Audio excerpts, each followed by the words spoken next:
In flowering plants, something unique occurs during reproduction known as double fertilization, in which the developing pollen tube possesses two nuclei. One fertilizes the egg, which then becomes a diploid zygote, with half of its chromosomes coming from the maternal egg and half coming from the sperm in the pollen grain.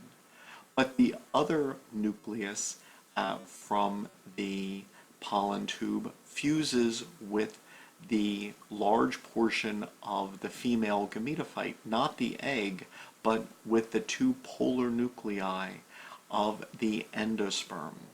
And thus the endosperm is triploid, where it has one set of chromosomes from the sperm nucleus, from the male parent, and then two-thirds of its DNA are from the polar nuclei from the female parent.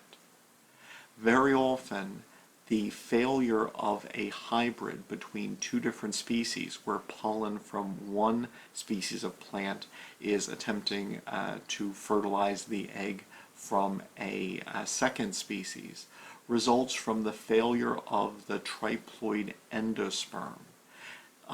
If the two species differ in the number of chromosomes, there can then be an imbalance in the genes which are expressed because of the differences between the maternal and paternal genomes.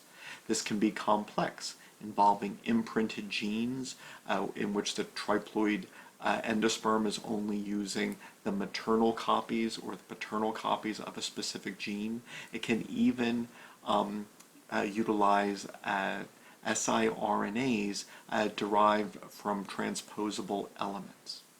And thus, seeds which result from the pollination of distantly related species, especially if there are different numbers of chromosomes, are likely to fail because of a failure of the triploid endosperm, which does not then cellularize, separate into individual cells.